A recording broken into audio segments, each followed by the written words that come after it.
Viva, seja muito bem-vindo ao TDM Entrevista, hoje com Rui Furtado, médico e ex-presidente da Associação de Médicos de Língua Portuguesa de Macau. Doutor, muito obrigado por estar connosco. Estou muito grato pelo convite, é sempre um prazer vir a esta casa. Muito obrigado. Doutor, se o setor da saúde em Macau fizesse exames médicos, qual é que seria o diagnóstico? Qual é o estado de saúde da saúde em Macau? É um lugar comum dizer-se que a saúde está doente, é uma palavra que aparentemente tem muito sucesso. Eu diria que em Macau a saúde tem os problemas que tem em todo lado. Não está doente, vai vivendo como pode, com as suas limitações, poderia viver melhor, quanto a mim, em alguns aspectos. Está melhor do que eu imaginaria noutros aspectos, mas eu penso que o saldo é positivo e podemos considerar que, do ponto de vista do exame, passaria com, enfim, não com uma classificação muito alta, mas passa. Ainda assim, quais é que são esses aspectos a melhorar? A saúde é um serviço que vive de pessoas. As pessoas dão muita imagem da qualidade dos serviços. Macau tem crescido exponencialmente do ponto de vista de número de utentes. A estrutura mantém-se praticamente a mesma desde 2006, não tem havido aumento de número de camas, não tem havido aumento do número de centros de saúde, não tem havido aumento. A única coisa que aumentou foi o serviço de urgência e eu penso que o serviço de urgência, eu sempre fui um pouco crítico em relação ao serviço de urgência. Chegou inclusivamente a dizer que algumas pessoas eram maltratadas nos serviços de urgência aqui em Macau. Eu não diria maltratadas, porque maltratadas implica um ato voluntário de os tratar mal. As pessoas não são maltratadas, as pessoas são tratadas com o que pode. Eu julgo que a estrutura não lhes pode dar um melhor tratamento. Para mim está hiperdimensionado e, sobretudo, foi feito de uma forma errada, e essa é a minha crítica. O edifício até é bonito. A minha crítica é que aumentou-se a frente, a porta de entrada de doentes e não se aumentou nem se tomou cuidado com a retaguarda. E eu julgo que era, talvez, importante primeiro tratar de precaver a retaguarda de forma a que os doentes tivessem rotatividade, entrassem e saíssem do serviço de urgência. O que acontece hoje em dia, e essa é a crítica, pelo menos que eu ouço, visto que eu não trabalho lá, e devo confessar-lhe que entrei lá poucas vezes, mas a grande crítica que eu ouço é que as pessoas entram e ficam em depósito. E pronto, e essa não é a função do serviço de urgência. A função do serviço de urgência é fazer um diagnóstico, tratar os doentes que têm que ser tratados no serviço de urgência e encaminhá-los por onde lhes seja dado o tratamento definitivo. E eu penso que isso é o que não acontece, mas de uma forma geral, eu penso que na qualidade do atendimento, no que se refere a médicos especialistas, o atendimento não é mau. Penso que a primeira linha, quer dizer, os médicos, os chamados médicos de clínica geral, ou que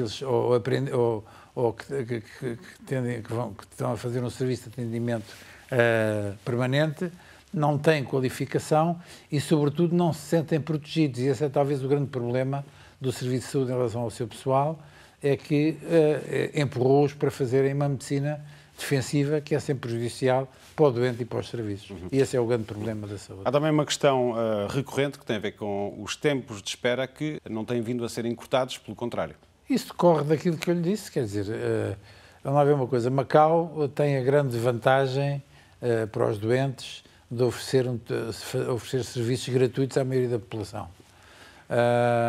E as pessoas recorrem ao serviço de urgência, uns por ignorância, outros porque não conseguem vagas nos cuidados primários.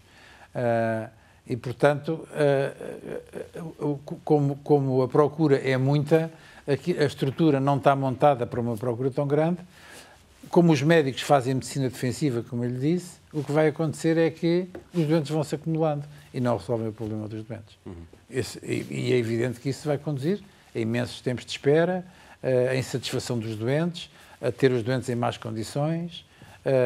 Pronto, mas isso é um problema que decorre, de facto, de um doente ser internado e ficar ali porque não tem vagas, nem nos serviços de admissão, de internamento, nem tem um sítio para onde doentes que não devem ser internados no serviço de internamento possam ser enviados, porque também não estão em condições de ir para casa, precisam de cuidados de retaguarda, cuidados continuados, e não há. E esses doentes vão ficando, ou vão ficando aí, o que é mau, ou vão ficando nos serviços de internamento, o que ainda é pior, porque estão a tirar a oportunidade a doentes que eventualmente precisarão de ser internados para ser tratados e que não têm essa oportunidade porque têm as camas, muitas das camas tapadas por doentes que não estão ali a fazer nada, que podiam estar noutro lado qualquer.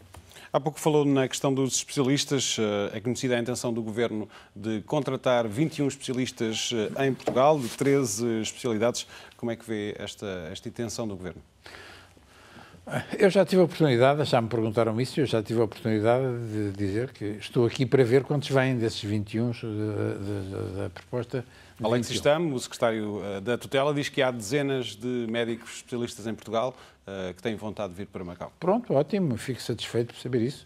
Então, eu continuei à espera para ver quem é que vem, porque desde que eu cá estou, há 20 e poucos anos, que se diz que vêm médicos de Portugal, mas depois quando vêm, efetivamente não se concretiza a vinda dos médicos. Não se concretiza porquê, então? Porque o médico, vamos lá ver uma coisa, um médico para vir para Macau não pode ser um médico em princípio de carreira, é um médico estabelecido, é um médico que já fez a especialidade, tem que ter pelo menos 5 anos de especialidade, era isso, não sei se ainda se mantém, que a administração exigia para recrutar médicos, e o médico nessas condições é um indivíduo que tem a sua vida estabelecida em Lisboa, tem os filhos na escola, tem a mulher a trabalhar, tem a casa a pagar, tem o carro, tem o seu carro que está pago ou não está pago, tem as suas obrigações, e vir para o outro lado do mundo, com isto tudo, isto é um peso, é um grande peso. Estamos a falar de salários entre as 83 e as 112 mil patacas. Considera que não é suficientemente atrativo para um médico especialista em Portugal? Em euros, estamos a falar em 8 mil euros e 12 mil euros. Não é um número, visto à luz de Portugal, viver em Portugal com 8 mil euros, entre 8 a 12 mil euros, é efetivamente um bom salário, mas não há um hospital só a pagar isso, há vários a pagarem isso e mais do que isso. Depende do grau de especialidade das pessoas, das áreas de especialidade e das suas habilitações para praticarem determinados atos terapêuticos. Mas, neste momento, não se esqueça que a Europa é um mercado aberto para os médicos e enfermeiros portugueses e ordenados desses encontram-se em Inglaterra, nomeadamente, que é, neste momento, quem absorve o maior número de médicos e de enfermeiros portugueses.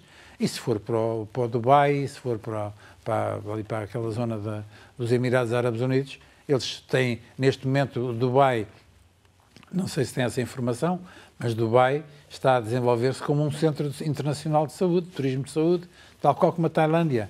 Eles têm ótimas condições técnicas, dinheiro não lhes falta, conseguem fazer preços concorrenciais e contratam neste momento fundamentalmente médicos indianos, porque é a grande clientela que eles têm, mas vão buscar muitos médicos a Portugal e a Espanha, a quem pagam salários superiores a esses salários e a quem dão formação. Porque depois, trazer um médico para aqui implica também que o médico não vem aqui para trabalhar, só a trabalhar e não fazer mais nada. Porque senão, ao fim de 3 anos, está perfeitamente já démodé. E, portanto, o médico que vem para aqui tem que ter a oportunidade de continuar a fazer a sua formação, a continuar a frequentar as suas atualizações em Portugal e noutros lados, tal qual como os médicos de Macau. Mas o que acontece aqui é que estão tão assoberbados de trabalho que acabam por não ter quase a oportunidade de ir a ações de formação. E, inclusivamente, os médicos que deveriam, esses sim, que são os médicos que estão em formação, serem empurrados para fazerem a formação no exterior, esses também acomodam-se um bocado e não é muito frequente ver as pessoas a irem para fora. Portanto, um médico, para além dos problemas económicos, para além do problema social da família e tudo isso, para além do problema profissional de estar uma pessoa que vem para aqui e sai dos quadros ou sai da carreira ou do mercado de trabalho em Portugal, ao fim de 3, 5 anos, está completamente fora da carreira. O voltar é muito complicado. E tudo isso tem que ser pesado quando se toma a decisão de vir. Mas Macau precisa ou não de mais médicos portugueses e que mais-valia é que trazem? Macau precisa de mais médicos, ponto. Portugueses, chineses, malaios, de Hong Kong, o que quiser, desde que sejam bons. E não há dúvida nenhuma que há bons médicos em todos estes sítios. Há bons médicos em Portugal, há bons médicos em Hong Kong, há bons médicos em todo lado. Eu penso que seria eventualmente mais fácil conseguir arranjar, inclusivamente na China, médicos para virem para Macau do que em Portugal. Penso eu. Penso que em Hong Kong também era possível arranjar. É preciso pagar. E esses ordenados, com esses ordenados, eventualmente, não consegue trazer ninguém de Hong Kong para aqui. E da China é muito difícil trazer. Porque eu lembro-me que em 1997 ou 96, já não me lembro bem, estava cá o Dr. Gomes da Silva, veio para cá o primeiro grupo de médicos de Xangai, que eram pessoas de muita qualidade. Poucos deles acabaram por ficar em Macau, voltaram para Xangai quando acabou aquela comissão de serviço que vinham fazer em grupo. Alguns deles vieram para Macau, mas esses médicos, muitos deles poderiam ter ficado logo em Macau, mas as dificuldades que que foram levantadas para trazerem para cá as famílias, para a mulher poder acompanhar, mesmo mulheres, sendo a mulher médica ou trabalhando em departamentos de saúde, dar alojamento aos filhos aqui para os filhos terem a escola cá, tudo isso foi muito complicado e eles acabaram por se ir embora. E depois, recentemente, houve um caso que é paradigmático, que foi quando se introduziu a cirurgia cardíaca, veio uma equipa de Pequim, pessoas de muita qualidade, eu conheci-os pessoalmente e gostei muito do trabalho deles e achei que eram muito qualificados, como aliás em Pequim, em todas as especialidades, gente muito qualificada. Foram-se embora pela simples razão porque os quiseram obrigar a mudar para umas casas que são autênticos perdeiros ali na Rua Nova Guia, que pertencem ao Serviço de Saúde. Eles estavam no hotel, foram obrigados a mudar para a saúde, foram dizer à saúde que não aceitavam e, pura e simplesmente, não sei quem foi que disse, penso que não terá sido ninguém de muita responsabilidade, terá dito aos fulanos que tinham 24 horas para mudar. E o chefe de equipa, que era uma pessoa já avançada, 40 e tal anos, e era uma pessoa bem estabelecida e diferenciada, telefonou para Pequim e depois a resposta para a pessoa que lhe disse isso foi não só 24 horas, é já, a gente vai-se já embora. E no mesmo dia foram para Pequim. Portanto, quer dizer, como vê, é preciso ter tato também. Não é só oferecer dinheiro é o menos. E é o que Macau tem para oferecer mais facilmente. É preciso criar condições para as pessoas virem, é preciso dar-lhes condições de trabalho e é preciso tratá-las bem, fundamentalmente. Há pouco falou na questão da formação e uma das ideias em relação à vinda de médicos de Portugal para cá passa também por darem formação na futura Academia de Ciências Médicas de Macau. Como é que vê este projeto do Governo? Faz sentido em Macau? Pois, parece que escolheu os temas para eu estar contra os temas. Ora bem, eu acho que uma escola médica fará eventualmente sentido em Macau, noutra altura, não agora. Eu acho que neste momento Macau tem junto de si uma escola, um centro médico de excelência que é Hong Kong. E penso que não seria difícil a administração entrar em acordo com as universidades de Hong Kong, eu já digo isto há muito tempo, para dar um certo número de vagas e de oportunidades a estudantes, a médicos de Macau, para fazerem a sua pós-graduação lá. Penso que este seria um caminho, era um caminho que oferecia às pessoas maior qualidade, porque fazer uma academia, fazer uma escola médica, não é uma coisa que se possa fazer de repente. Não se chega lá e diz, agora está aqui o edifício, vamos pôr aqui, agora vamos buscar os médicos, uns meia dúzia de médicos que vão ser aqui professores, e vamos pôr aqui alunos ou médicos para fazerem a especialidade.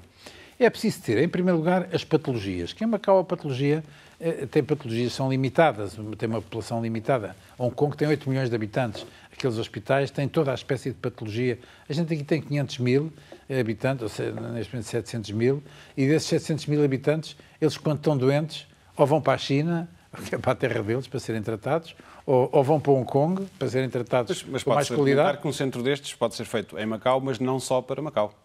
Está bem, mas o problema é que como é que ele vai funcionar em Macau? Ele tem que funcionar em Macau com médicos de Macau para médicos de Macau, ou com médicos contratados para virem dar formação em Macau. O ensino da medicina, a formação pós-graduada não é uma coisa que se aprenda, não vem do livro, é a vivência hospitalar que faz a formação pós-graduada. Isto é verdade em todas as especialidades e isso é muito complicado de fazer dessa forma, para a formação pós-graduada. A formação académica, que é, ao fim e ao cabo, que eu penso, que quando falam em academia é para fazer a parte académica, eu penso que essa é possível, mas não vejo qual é o lucro ou qual é o benefício de fazer isso em Macau, quando há, de facto, Hong Kong aqui ao pé que faz isso com excelência. Não percebo, mas quer dizer, se é só para dizer que se tem uma escola médica, não sei se será vantajoso. Se fosse eu a decidir, tentava fazer a formação, primeiro, formar médicos, a parte académica e a pós-graduação, em Hong Kong, que está aqui perto e a excelência é reconhecida. Se quiserem, Xangai ou Pequim também tem bons centros, mas Hong Kong é aqui perto. Depois aqui tem o mesmo problema. Uma pessoa aqui casa-se, acaba o curso de medicina, casa-se e tem filhos. Mandá-lo fazer uma pós-graduação de 6 ou 7 anos para longe daqui é complicado. O passo que em Hong Kong eles conseguem fazer isso à vontade. Eu penso que não há grande lucro em fazer uma academia médica ou fazer a pós-graduação em Macau. Portanto, nem academia, nem faculdade. Não vejo. Para já, não digo que isto não seja um objetivo a médio e longo prazo. Mas para já, acho que não. Para já o que era importante era resolver o problema da assistência, dar qualidade aos médicos, e isso obtinha-se, e é urgente fazer isso, e isso obtinha-se fazendo acordos com Hong Kong, como a gente faz com os PALOPs, em Portugal. Eu já estava em Portugal recebíamos imensa gente de Angola, de Moçambique, de Cabo Verde, da Guiné, que iam fazer as especialidades e os cursos, e brasileiros, inclusivamente, fazerem isso em Portugal, mediante acordos de vagas, não entravam nas vagas que eram dadas aos portugueses, eram umas vagas criadas especialmente para eles, com condições de alojamento também que lhes eram oferecidas, e eles faziam as suas especialidades e depois voltavam para os seus países. Isto eu acho que é perfeitamente é possivelmente fazer isto em Hong Kong com um lucro para toda a gente.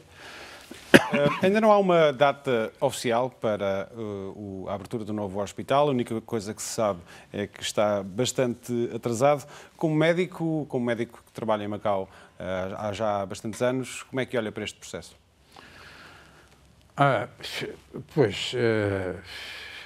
Eu acho que se vem para dentro, eu acho que é inevitável fazer-se um hospital. Nas ilhas é inevitável. Só que isso demora tempo. O projeto, o equipamento, a construção, o pôr pessoas a trabalhar ali em número, ter médicos suficientes, enfermeiros suficientes, isso não é fácil. Isso exige um planeamento que eu não vejo. Ainda não estamos sequer nessa fase. Nem sequer chegámos à fase de projeto. Portanto, eu estou convencido que eu nunca verei o Hospital das Ilhas. Ele vai ser feito seguramente, mas espero que talvez os meus filhos o venham a ver. Eu, trabalhar lá seguramente que não posso mesmo, mas vê-lo a funcionar, penso que também não vai ser do meu tempo. Pelo menos 10 anos vai demorar. Eu já digo isto, já passaram pelo menos 5 desde que eu digo que vai demorar 10. Portanto, já só faltam 5. Eventualmente, sobre os 10 que eu disse de princípio, já vamos chegar aos 15 ou mais. Macau é um lugar de encontro de culturas e é também um lugar de encontro de medicinas, a medicina tradicional chinesa e a medicina ocidental. Nesta altura, que impressão é que tem sobre a forma como a medicina tradicional chinesa é vista pela comunidade científica internacional? Tem agora mais prestígio do que tinha há algum tempo? As coisas evoluíram ou não? Sim. Há 20 e tal anos a comunidade científica era cética em relação à medicina tradicional chinesa. Hoje em dia não é isso que se passa. Há campos em que há áreas em que eles têm de facto resultados. Eu não tenho uma informação na área para ter um juízo objetivo sobre isso. Agora, o que devo dizer-lhe é que vejo já me aconteceu mais do que uma vez, ver doentes a que eu tinha já traçado, dado um mau prognóstico, aparecerem para além do prazo de validade, depois de terem estado a fazer tratamentos de medicina tradicional chinesa. Isso eu testemunhei várias vezes. Se me pede a base científica porque é que isso acontece, não estou informado para lhe dizer. Agora, há uma coisa que eu aprendi, foi a ter respeito pela medicina tradicional chinesa, nomeadamente na área da recuperação da fisioterapia e disso tudo. Eles têm, de facto, resultados espetaculares. Eu não sei se sabe, mas os serviços mais procurados em Macau, em consulta externa, na medicina ocidental, chamada hipocrática, são as consultas de medicina interna e as consultas de fisioterapia. Felizmente que a medicina tradicional chinesa resolve muitos dos problemas da fisioterapia. É uma coisa que é inacreditável, porque é que hoje ainda não há um hospital dedicado à fisioterapia, que era como há em Portugal, há Coitão. Tem movimento para isso e tinha a possibilidade de ter um grande sucesso. Eu vejo os serviços de fisioterapia no hospital reduzido a uma dimensão que é insuficiente, em definitivo, e que de facto merecia outra oportunidade. Foi frontalmente contra a nova lei do erro médico, na altura como presidente da Associação de Médicos de Língua Portuguesa. Deu um parecer muito crítico sobre a então proposta de lei à Assembleia Legislativa. Disse que era uma lei desnecessária, que ia conduzir a uma medicina defensiva, de que já falou de resto nesta entrevista, e que iria prejudicar os serviços de saúde. Disse mesmo depois numa entrevista que era um disparate, porque todas aquelas situações já estavam previstas no Código Civil. O facto é que a lei foi aprovada. Perguntava-lhe se já se nota no terreno algum destes efeitos, destas consequências que previu na altura em relação a esta lei do erro médico. Nota-se, efetivamente. Eu devo dizer-lhe que a minha posição crítica não foi uma posição tomada de ânimo leve. Eu sempre achei que era um disparate, porque efetivamente o Código Civil prevê praticamente tudo que a lei do erro médico prevê. Mas aquilo que eu dizia da medicina defensiva, vê-se. Vá ao serviço de urgência e vê fazer medicina defensiva.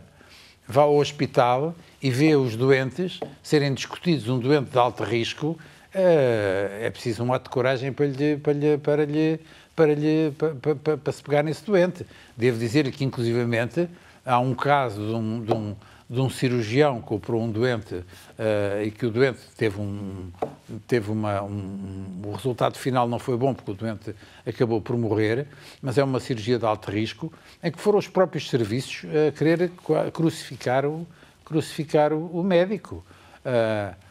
É uma coisa extremamente injusta. Agora, eu acho que com a lei do erro médico ganharam as companhias de seguros, porque o seguro passou a ser obrigatório os médicos terem um seguro. Perderam os doentes porque têm a medicina defensiva. Perderam os serviços de saúde porque os doentes estão cada vez mais, ficam mais entalados no serviço. E eu acho que, de facto, não posso dizer, foi por causa da lei do erro médico. Falta-me saber quem é que realmente ganhou com a lei do erro médico. Ainda não consegui perceber. Mas tem-se notado um aumento do número de queixas? Eu não estou dentro, não lhe posso responder porque estou fora dos serviços de saúde e não sei, pedem mais vezes pareceres sobre algumas queixas de colegas que me vêm perguntar o que é que eu acho, eu digo o que é que acho, mas não sei de facto a maioria das queixas, não sei qual é a evolução, mas não me custa admitir que aumentem o número de queixas na mira de obter uma compensação económica, porque pronto, as pessoas aqui pensam sempre em última análise nisso mesmo. Na altura disse mesmo que ia haver advogados estagiários às portas dos hospitais. Exatamente, para encorajar as pessoas. Ainda não chegámos a isso, mas lá chegaremos. Muito bem. A poluição dos problemas graves em Macau, como é sabido, como médico, é uma questão com que se depara no dia-a-dia? Considera que é uma das questões mais preocupantes na área da saúde em Macau? Eu acho que é uma das questões mais preocupantes, não é na área da saúde, é na vida das pessoas, de todos os dias. Na saúde também, embora a minha área não seja uma área diretamente ligada a isso, mas sinto na pele o problema da poluição. Eu devo dizer-lhe que Eu, durante muito tempo, fazia, como muita gente em Macau fazia, e hoje fazem menos, o meu passeio matinal ou a minha corridinha, o meu jogging matinal, dentro das minhas possibilidades, claro, e hoje em dia não consigo fazer, porque sinto dificuldade em respirar, não só pela idade que vou tendo, mas sobretudo pelas condições atmosféricas que eu sinto muitas vezes. Há dias que são piores que outros e é francamente mau a qualidade do ar em Macau. E eu acho que isto preocupa-me, não só como médico, mas preocupa-me como cidadão. Como médico é evidente que também, embora não seja da minha área, mas preocupa-me mais como cidadão. Nestas últimas semanas temos assistido a números muito elevados de casos de gripe em Macau. O pico veio mais cedo, o pico da gripe. Os serviços de saúde dizem que a situação esteve sempre controlada. Perguntava-lhe se acha ou não que o pior já passou. Pois eu penso que sim, estamos a chegar ao fim de fevereiro, portanto a época sazonal está a chegar ao fim da gripe.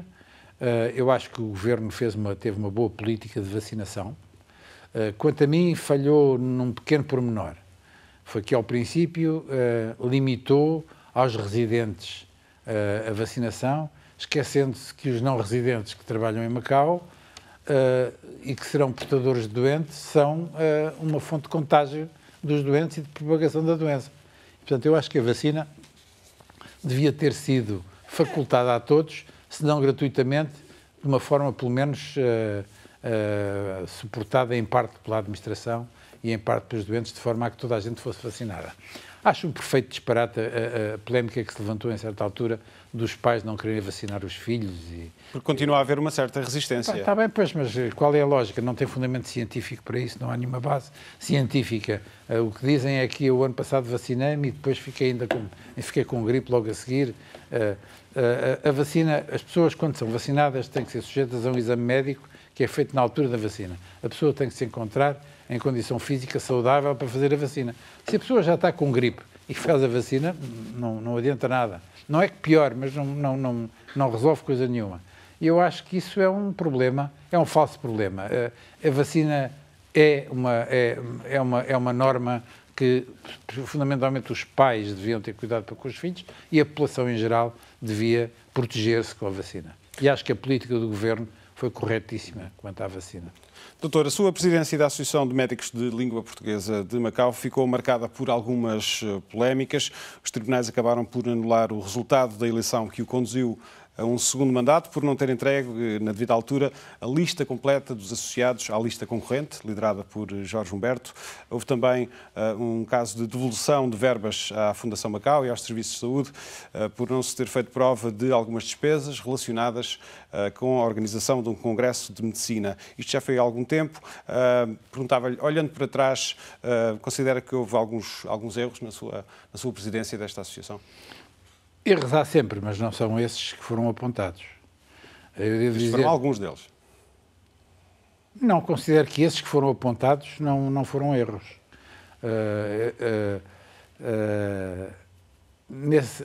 A presidência, eu fui presidente, mas não fui sozinho.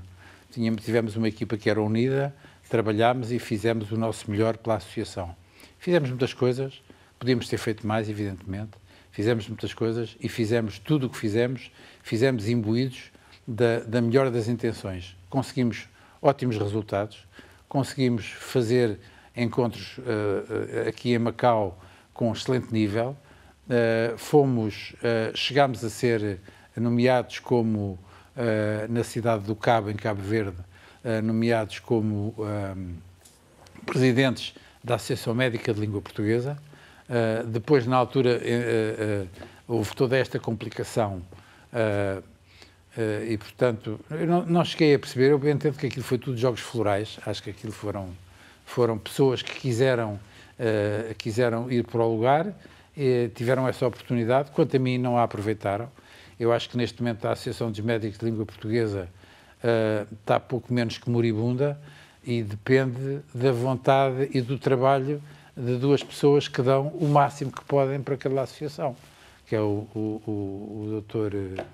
Jorge Salles Marques, que faz o que pode e o que não pode, arranja espaço e tempo e inventa, e o Dr. Chivá, que sempre foi um entusiasta, já no meu tempo era um entusiasta, que faz o que pode, mas não está acompanhado. Eu sempre que sou convidado para ir a qualquer coisa da associação, vou com todo o prazer, porque acho que é a minha obrigação ir, mas de facto depois vejo que as pessoas não estão lá, não vão poucos. Já quando éramos nós, tínhamos que estar à procura das pessoas, mas as pessoas de facto não vão, não estão motivadas para ir, provavelmente até por nossa culpa, porque nós se calhar até os desmotivámos. Mas essa não foi a nossa intenção, fizemos o nosso melhor e acho que tivemos ótimos resultados. Ainda assim, há pouco falava da existência de alguns erros, que existem sempre alguns erros, referia-se a quê? Não há nada especial, erros de talvez de ter...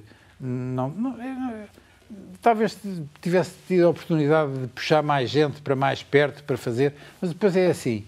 Isto é como tudo aqui em Macau e em todo o lado. A gente faz uma coisa e queremos que as pessoas venham, mas as pessoas nunca vêm.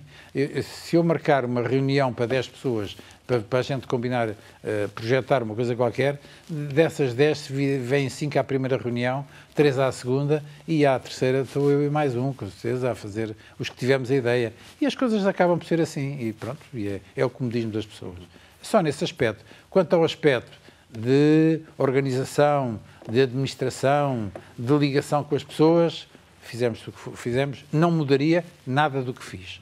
E o Tribunal atribuiu a razão com base em factos que não eram reais, que foram invocados na altura, não eram reais, mas isso também já está passado, não interessa. A terminar, perguntava-lhe, já deu nota da sua impressão negativa sobre a forma como está nesta altura a Associação de Médicos de Língua Portuguesa, pondera recandidatar-se? Não, isso está completamente posto fora. Já não tenho sequer nem paciência, nem disponibilidade, nem vida para isso.